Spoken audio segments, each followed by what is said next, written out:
Here I have Samsung Galaxy M13, and today I'm going to show you how to turn off front camera mirroring effect on this device.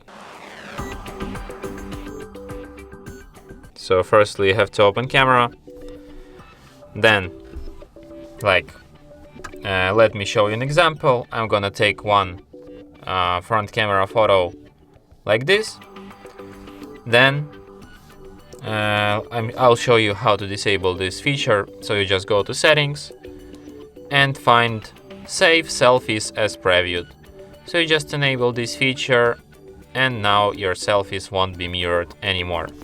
So as you can see, it's like normal photo, like you see the lamp is being on the right side and here it's on the right side too, but on the previous one that I took like before this, it looks like this.